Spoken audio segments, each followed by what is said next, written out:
Welcome, beautiful souls, to another episode of the Spiritual Catalyst podcast, where we talk about all things weird and woo.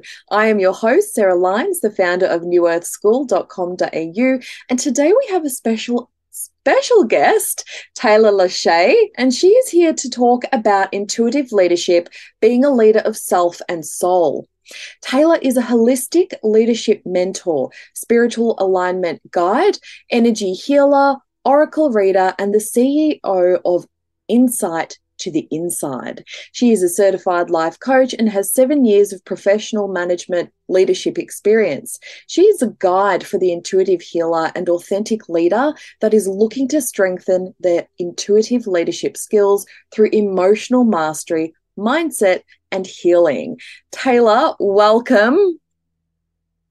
Thank you. Hello. So good to have you here. And I'm really excited to talk about this topic, intuitive leadership, being a leader of self and soul. Tell us a little bit about what that really is. Yes, absolutely. Thank you for that beautiful introduction. It feels so nice to hear somebody ring it all in for you instead of being like, this is what I do, this is who I am. So that was really nice. Cool. But yes.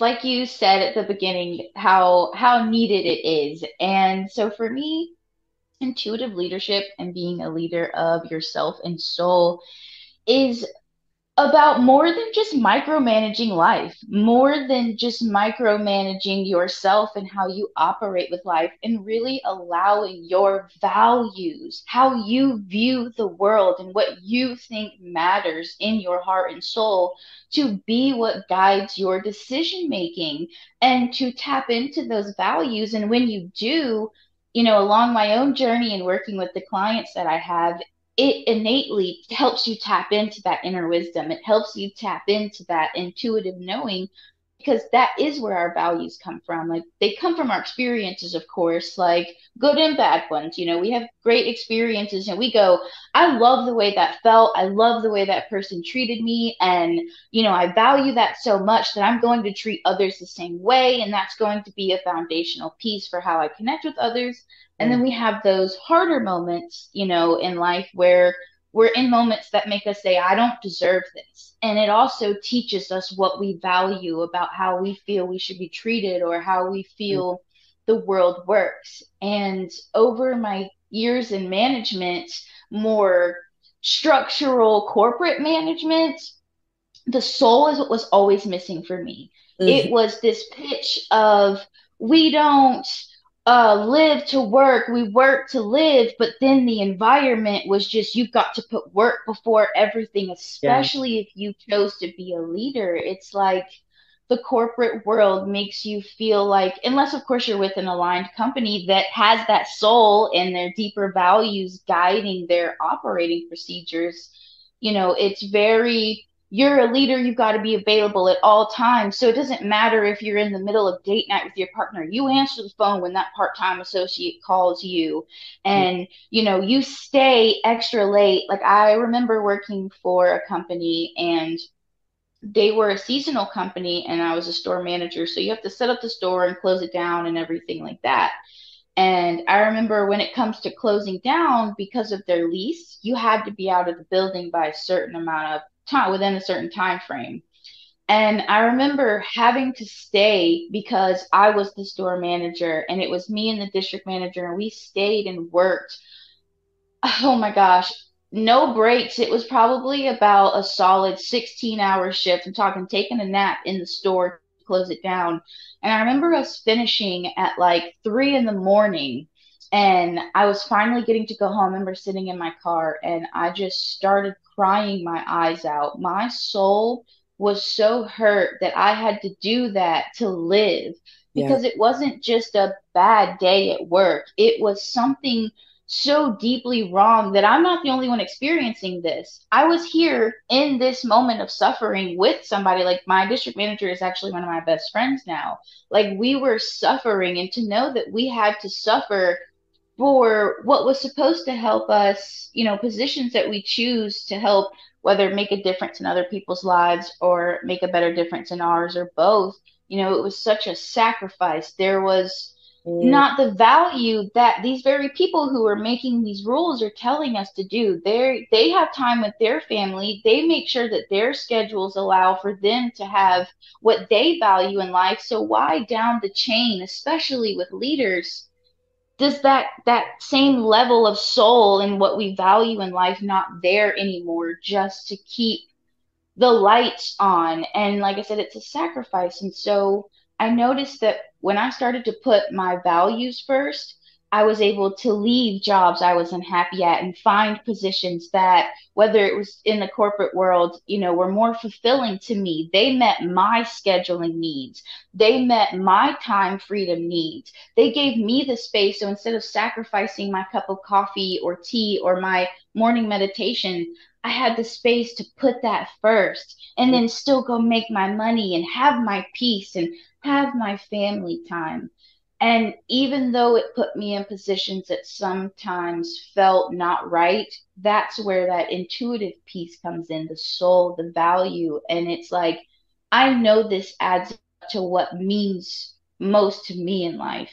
And so, despite what society says about having to make that paycheck or having to do this, that, and the third as a leader just because that's what you got to do to get by. I knew that wasn't true and I knew things could be a different way. And that's actually what led me to being able to start my own business and now help other leaders feel more aligned with the decisions they are making in their lives and the paths that they are following because it is grounded in what they value most within their soul, and it helps them better lead themselves. So that way, instead of waking up and not doing that morning magic routine of enjoying washing your face and meditating and stretching, you have that. Instead of blowing past it, getting right out of bed and going to do what you got to do, whether it's in business or at another job, you say, hey, I know that when I fill my cup, it helps overflow into the cups of all the other people that come into my life. And so, yeah, that's really what I feel self and soul leadership comes down to. beautiful. I love this so much. And I'd love to know, and I'm sure some of the listeners who are budding entrepreneurs might be wondering, how did you do that? How did you take those steps to leave your job that was obviously putting food on the table and bravely creating your own business as a leader? Yes, great question. It boils down to aligned decision making. Sitting down, I sat down with myself and I knew I had choices to make. We always do, right? Every day is just a series of choices and decisions that we make throughout the day. And so I sat down and I really asked myself, like, what is and what is not in alignment with me? And that's when I realized that I enjoy being a leader. I really do enjoy the financial security that comes from that kind of position. And I really enjoy being in the lives of other people and being a positive transformational impact in the lives of the people that came to me, being a safe space for them. However, I looked at what I didn't like with the fact that I didn't like having to work long hours every day or sacrifice even my time. So even if I had just a normal shift, having to bring work home in Mm. an unhealthy way, I sat down and I looked at all that stuff and then I got super real. And this is where the alignment piece comes in, is I looked at my finances too, right? Took a look at my life for what it is and for what I want it to be.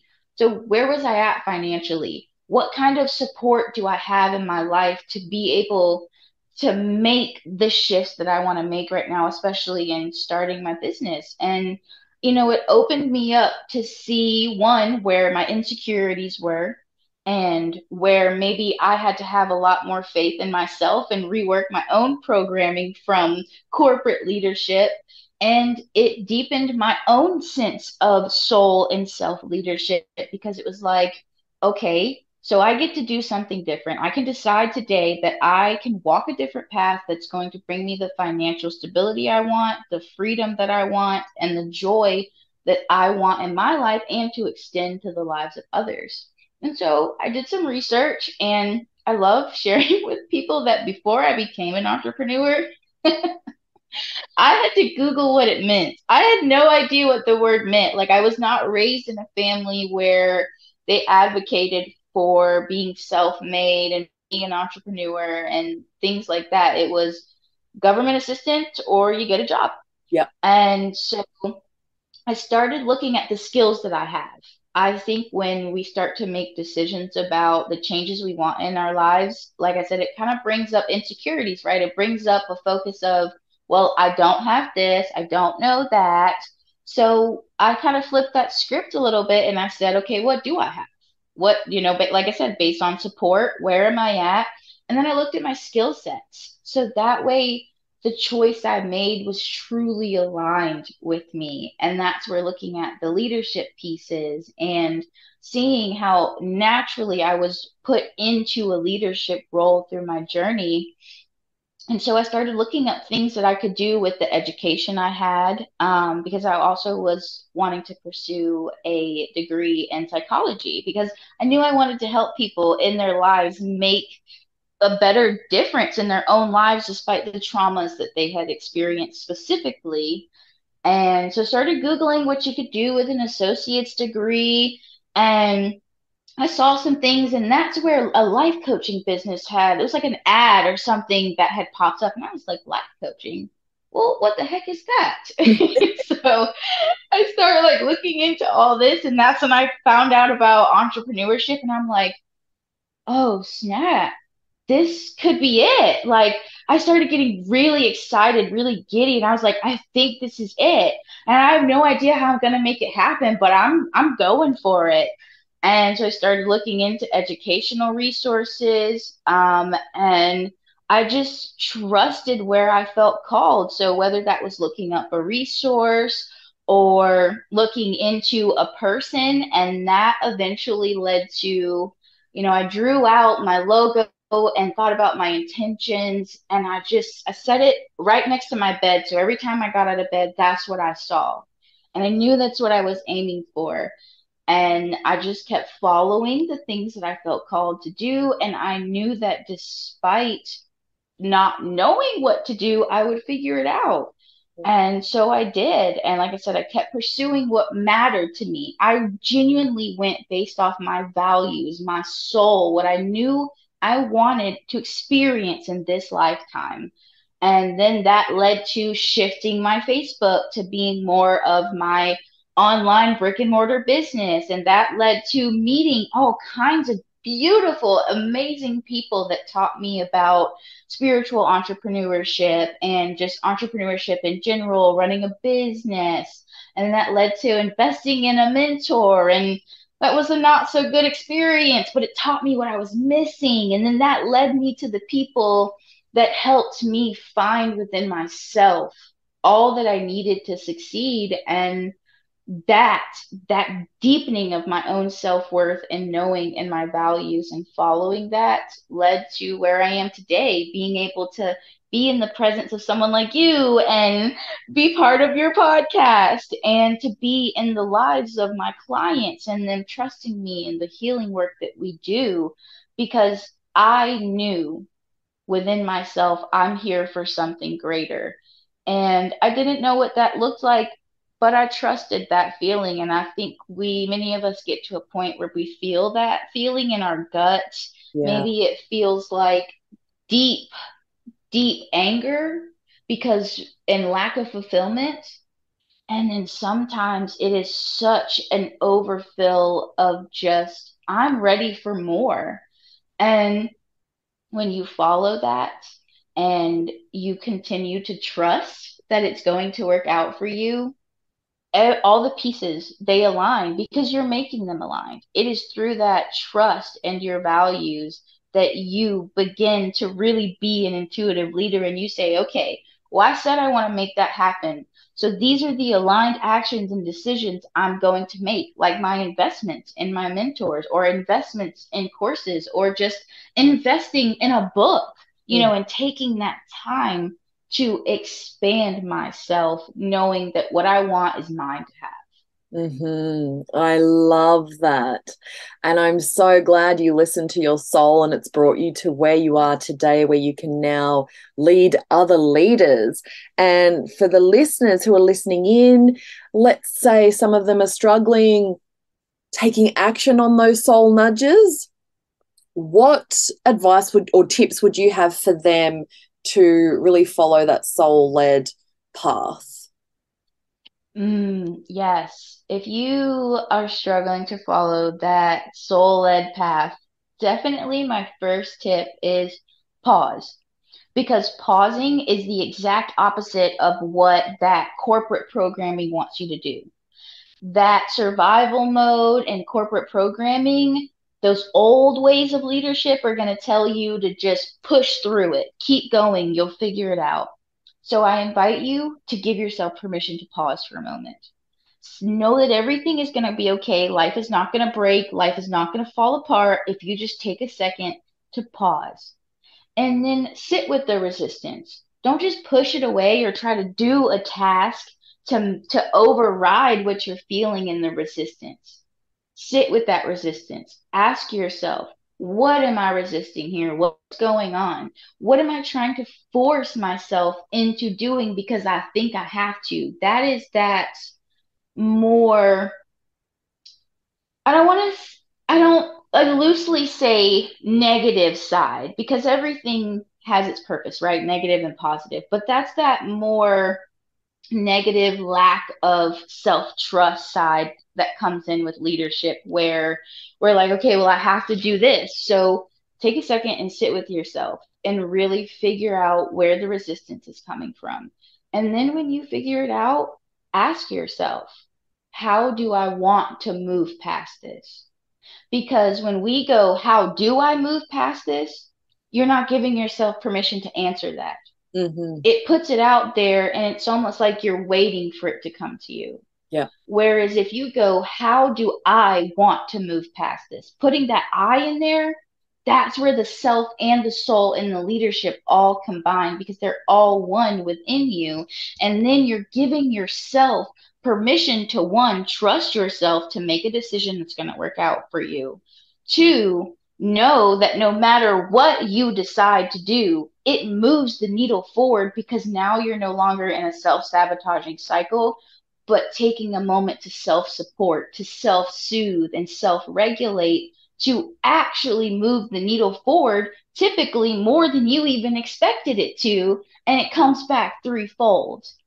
So those I think are the three major things that I would recommend to anybody struggling because it will deepen your self-trust, your self-confidence, and it will give you a moment to strengthen your intuition because it causes you to soulfully pause, to soulfully stop without the force or the guilt or the overthinking.